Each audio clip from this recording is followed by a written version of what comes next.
Il y a plein de choses qui se télescopent dans votre question, parce qu'on voit les discussions sur Pillar One, on voit à quel point des choses qui semblaient faire un consensus à un moment le font un peu moins quand il s'agit de se mettre autour de la table et de répartir le gâteau.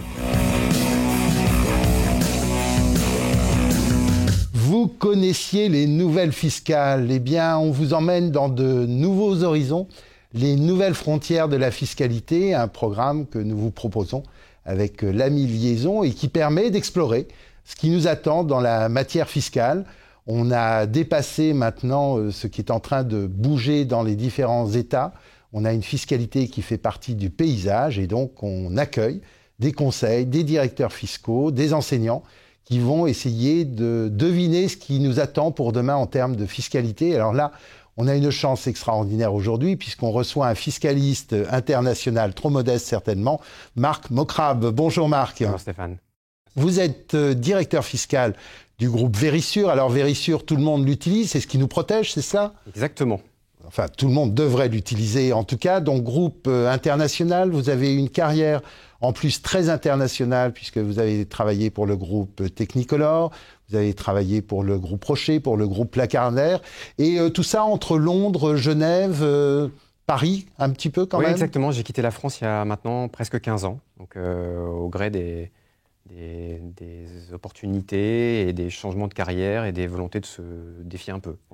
Alors, on a la chance pour ce deuxième numéro d'avoir un directeur fiscal avec nous. On va essayer de se projeter dans cette fiscalité internationale. Moi, j'aurais une première question. Comme vous avez travaillé avec beaucoup d'administrations fiscales, l'ambiance est un petit peu différente quand on est à Paris, à Londres, à Singapour, aux Pays-Bas ? Complètement, parce qu'en fait, on a une conception qui peut être punitive ou incitative selon le pays dans lequel on est.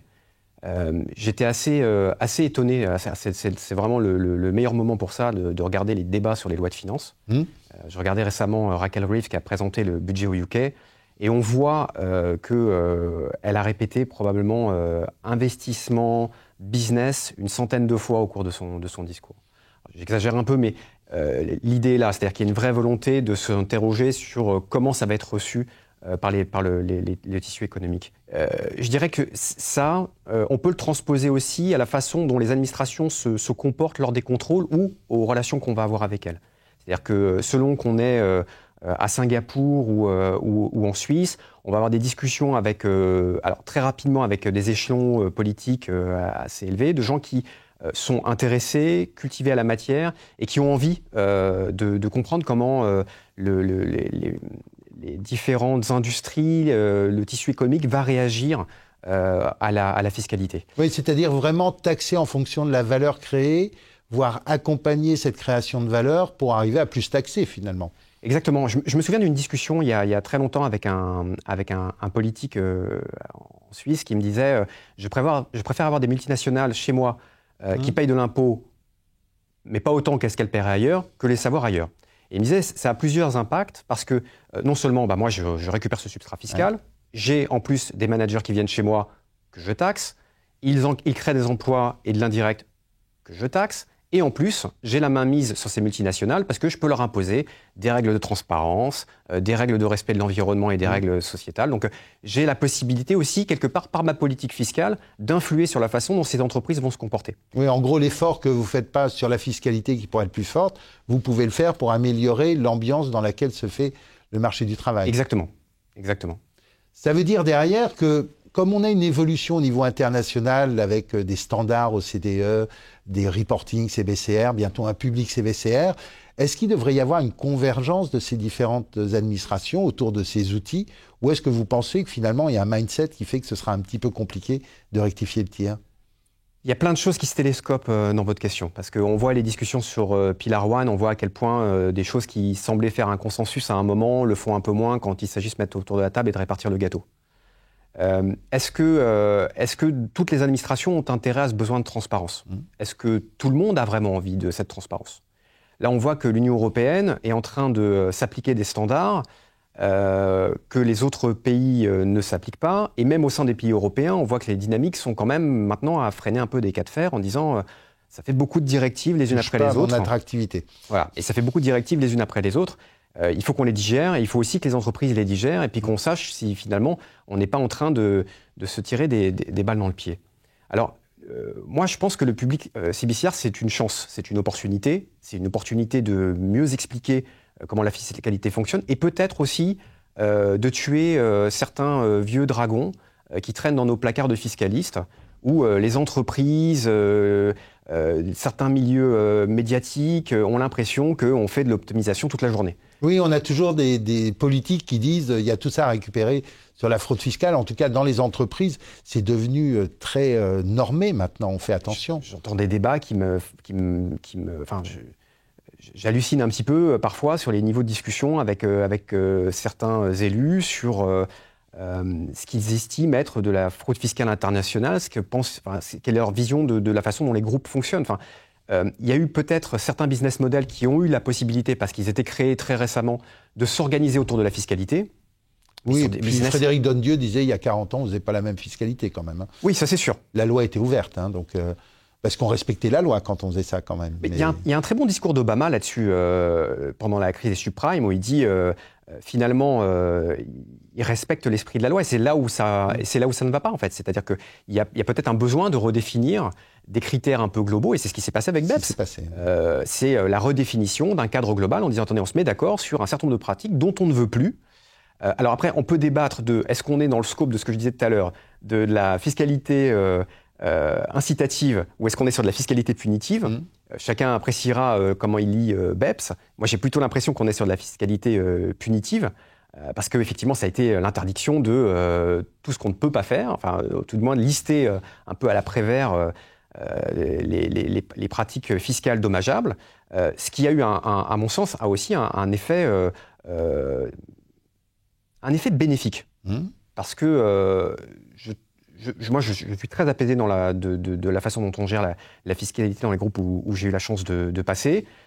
Honnêtement, ça fait presque maintenant 20 ans que je fais de la fiscale. Hormis des milieux assez créatifs en termes de fiscalité dans le sport, qui était un milieu assez créatif de la part des athlètes et de leurs conseils, il faut être très honnête. Oui, et puis assez tolérant de la part des États aussi, qui veulent attirer leurs professionnels du sport aussi. Après, il y a un contexte, ça ne justifie pas tout, mais il y a un contexte un peu global de gens souvent très jeunes, souvent pas informés aux matières, qui ont tendance à faire confiance à des gens qui se disent compétents dans les différents domaines. Et puis, une capacité à générer de l'argent, beaucoup d'argent, en très peu de temps, avec toujours en tête le risque de se baisser et que ça s'arrête. Ouais. Et donc, ça amène à des prises de décision sur des mécanismes fiscaux qui peuvent être assez créatifs. Et c'est des gens qui ont besoin juste simplement qu'on s'assoie avec eux et qu'on leur explique et qu'on discute. Oui, c'est ça, c'est une règle de jeu un peu carrée. Et finalement, exactement, ce framework international a l'avantage, c'est de mettre un petit peu au carré tous ces comportements et dire, voilà, vous payez des impôts au bon endroit. Vous aviez des discussions, je crois, avec l'administration indienne qui étaient intéressantes sur la manière dont ils exprimaient le coût d'entrée, finalement, sur le marché indien, de manière très relaxe. C'est une administration qui est très inventive, très créative, et qui peut être parfois agressive sur certains concepts, pardon. Je pense que tout le monde a entendu parler un petit peu des discussions sur les établissements permanents, et ils ont une vision un peu extensive de ce qu'est un établissement permanent en Inde. Mais en tout cas, j'ai eu des discussions très économiques, très intéressantes avec eux, notamment sur des localisations d'économie.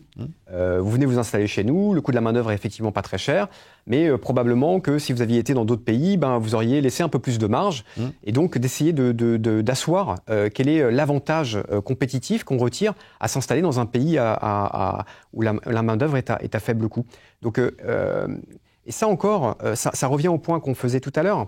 Le CBCR est aussi un instrument de discussion avec ces administrations. Moi, l'administration fiscale indienne, c'est la première administration que j'ai vue venir vers moi avec un CBCR en me disant voilà, nous on a fait des petits ratios et on a dans tel pays très peu de salariés et beaucoup de valeur, expliquez-nous.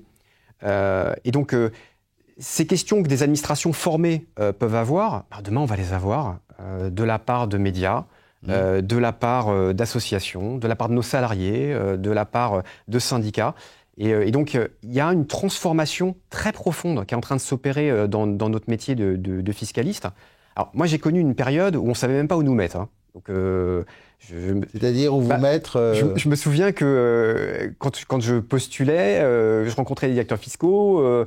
L'un reportait au directeur comptable, l'autre reportait au directeur juridique, l'autre au secrétaire général, au directeur financier du groupe. Donc, observatoire, avec le temps, 70%. les choses ont commencé à se normer de plus en plus. On a dit, c'est peut-être des gens du chiffre, mais qui sont un peu particuliers, quoi. C'est des à peu prétistes. Ils font à peu près de la trésor, ils font à peu près du droit civil, ils font à peu près de la R&D parce qu'ils font du R&D tax credit, donc il faut aller parler avec des gens en blouse. Donc on fait à peu près tout. Donc ce métier a déjà énormément évolué en très peu de temps.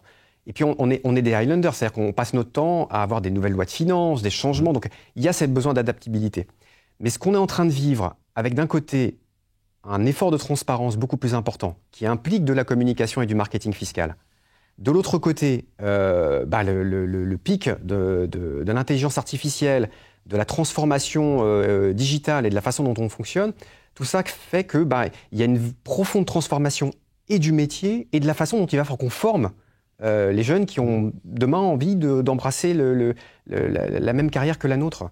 Et donc je me dis, le public CBCR, c'est une des petites pièces de cet échiquier dans la construction de votre stratégie fiscale, de vous dire, il faut que je regarde un petit peu globalement ma communication, ma transparence et comment tout ça va s'inscrire demain dans ce que des administrations pourront récupérer avec des IA, comment des tiers vont pouvoir traiter des grands montants de données sur des industries comparables et essayer de se positionner par rapport à ça. Alors, je fais des exercices en ce moment de réflexion budgétaire, de choses comme ça, et c'est pas évident de se projeter aujourd'hui. Je trouve que c'est encore plus difficile qu'il y a peut-être 4 ou 5 ans où j'avais pas cette problématique de l'IA, notamment sur la façon dont les administrations vont l'utiliser. Moi, je me réjouis des discussions qu'on va avoir avec les administrations là-dessus et de voir comment elles vont investir et comment elles vont se positionner par rapport à l'IA. Mais aujourd'hui, moi, j'ai pas trouvé la façon dont on va pouvoir l'exploiter de façon optimale en entreprise, c'est-à-dire de m'assurer qu'elle nous aide d'un côté, que j'ai la capacité de comprendre ce qu'elle a fait, et que j'ai la capacité de garder dans mon équipe une courbe d'apprentissage suffisante pour que les gens puissent, eux aussi, demain, défier un peu l'intelligence artificielle, être capable de voir quand il y a eu des hallucinations ou qu'elle répond des choses qui sont un peu à côté de la plaque. Et voilà, donc il y a tous ces défis qui sont en train de se poser un peu à la matière fiscale et qui, à mon sens, sont toutes reliées un peu les unes aux autres. Alors ça veut dire que derrière et la mise en place des piliers 1, pilier 2, j'imagine, est un petit peu dans la même logique dans une entreprise. À la fois, quand même, ça coûte beaucoup d'argent de mettre ça en place. À la fois, est-ce que c'est finalement un rattrapage de ce qu'on aurait dû investir sur cette partie fiscale qui est de plus en plus précise et qui, à la fois, est en synergie avec la consolidation, à la fois se détache de la consolidation? Est-ce que c'est un moyen obligatoire pour arriver à mieux se battre vis-à-vis des administrations? Ou comme vous le disiez, est-ce que c'est finalement une autre ligne de reporting dans le CSRD, donc dans les obligations de reporting en matière de développement durable? Est-ce que, comme l'environnement, comme les relations sociales, on ne devrait pas avoir un rapport annuel fiscal comme certaines entreprises le font? Je pense que Pillar 1 et Pillar 2 sont les suites de la punition. Et en gros, on a repéré qu'il y avait pour Pillar 1 un certain nombre de business models qui posaient question sur la répartition de la valeur ajoutée. Et sur Pillar 2, de dire il y a une compétition fiscale entre États et il faut qu'on arrive à mettre un levier minimum pour que les États qui sont aux prises avec des déficits publics importants puissent quand même continuer à capter du substrat. Donc je pense qu'on est sur une correction d'un certain nombre de choses qui méritaient effectivement probablement d'être corrigées. Sur le point du coût, c'est un coût monstrueux. En coût interne, en temps passé, ne serait-ce que la compréhension de la documentation, les administrative guidance qui ont été